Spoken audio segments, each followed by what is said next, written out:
After 12 years since her debut in Iron Man 2 in 2009, Scarlett Johansson's Black Widow finally has her own solo movie. After 12 years, it's about time! Black Widow is directed by Kate Shortland and is set in between Captain America Civil War and Avengers Infinity War. It sees Scarlett Johansson's Natasha Romanoff on the run after breaking the Sokovia Accords. When she learns that the organization that made her the cold-blooded assassin that she once was is still around, she teams up with characters from her past, including her sister, played by Florence Pugh, and David Harbour's Red Guardian, to finally fight and take down her past that has haunted her for so long. The conversation of a Black Widow movie since she first appeared in Iron Man 2 has gone through a number of phases. At first, I remember it started off as a joke. It was a joke that she was the only character in the Avengers group, aside from Hawkeye, Don't give me hope. who didn't have her own solo movie.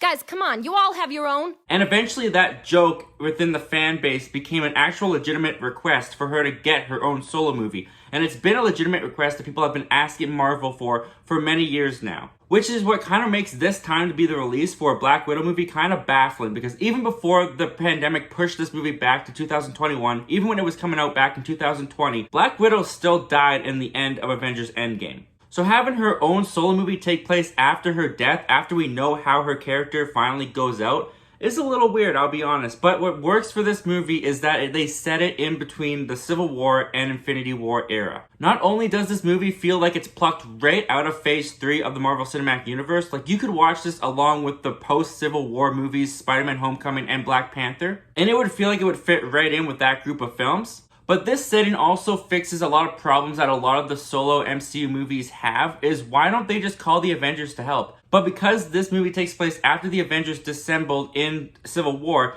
that totally makes sense why Natasha Romanoff is on her own for this entire movie. You never really question why doesn't she just call Steve Rogers or Tony Stark up to help her with this problem. And Scarlett Johansson once again does a really great job playing this character, Natasha Romanoff, aka the Black Widow. I mean, she should by this point, right? She's been playing it for 12 years. How crazy is that? She's played the character almost as much as Robert Downey Jr. has played Iron Man and Chris Evans has played Captain America. And while Scarlett Johansson once again does a good job portraying this character, she doesn't really bring any new nuances to the character. She feels very much like the character is played in almost every movie that she has appeared in. But because the movie does address her backstory and her origin story, you do learn a little bit more about the Black Widow character, but not so much by how Scarlett Johansson plays the character or shows us new sides of the character, mostly just how the story is told and how the screenwriters have written her story. And for that reason, while Scarlett Johansson is the main star of the movie, honestly, the side characters kind of steal her spotlight from her. Florence Pugh, especially as her sister, was really fun. She's a really sarcastic kind of character. She is a dynamite presence as soon as she is brought onto the screen. And the way that she plays off of Scarlett Johansson's Natasha, you totally buy that these two characters are sisters. They have great chemistry together, and their banter back and forth was kind of my favorite part of this movie. Also, David Harbour as Red Guardian kind of stole the whole show for me. He's where a lot of the humor kind of came from, and I feel like he got the most laughs within my theater, especially from myself. And that's something that I wasn't really expecting from Black Widow. While there is humor infused into it, the classic Marvel banter, this movie actually has darker elements and has a more serious tone than I was expecting going into it. This movie is definitely trying to go for the vibe of a Captain America Winter Soldier, and it doesn't quite hit it all the time, but it has this family aspect towards it. This theme of family I thought was kind of where the heart of the movie came from. And I feel like of all the things the movie was trying to be, the family aspect of this movie is really where they nailed it. The action aspect of this movie, I will admit, is kind of where I got a little disappointed.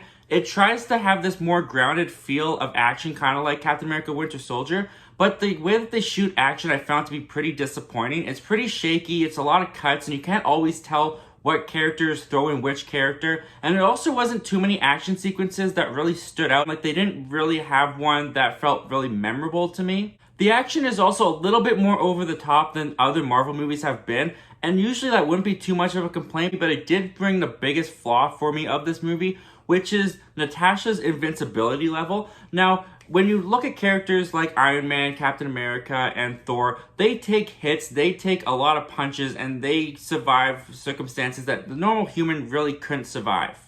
But they're not the normal human. They all have powers, or they all have, in Iron Man's case, a suit of armor that kind of protects him from these falls. Natasha's just a normal human being, and the stuff that she is able to survive in this movie, I mean, this scene right here is just the tip of the iceberg for the insane nonsense that Natasha Romanoff goes through and survives. I mean, it really did feel like the writers of this movie were like, well, we know that she doesn't die until Avengers Endgame, so she just can't die in this movie, so we can just throw her around like a rag doll and she'll survive anything that we throw at her. We could throw the freaking moon at her like Thanos and she would live in this movie. And because of that feeling, there really isn't that many stakes to this movie. It doesn't really feel like anything could happen to these characters because you know that the main character that's in this fight is going to survive. But I'll be honest, a lot of action sequences in these Marvel Cinematic Universe movies never really have me gripping the edge of my seat thinking that a character could die. So it's not really too much different in this Black Widow movie. The action is still a spectacle, it's still fun, it's still entertaining, but it all just kind of felt like middle of the road standard Marvel action to me. Speaking of middle of the road and standard, let's talk about the villain of this movie, Taskmaster. Now, Taskmaster, I know nothing about. I've never read a comic about him. I didn't hear about this character until this movie came out. I will say that the character of Taskmaster is presented to be a really cool villain. I won't give away what his power is, but I thought his power was really intriguing, and there were so many possibilities that they could have done with Taskmaster's powers. I feel like Taskmaster was kind of underused and kind of wasted, especially with the potential that they gave him in this movie. But as it turned out, Taskmaster just ends up being another kind of forgettable villain within the Marvel Cinematic Universe. While Black Widow wasn't top tier MCU movie for me, it was still a good movie. I had a really good time going to see this in my theater. It felt so good to see a new Marvel movie in the theater. Scarlett Johansson's great, the entire cast is great, there's some fun action, even if it's not very memorable action. I thought it was a satisfactory bow and final curtain for this character, and I'm just glad that she finally got to have this solo movie that after 12 years, she definitely earned.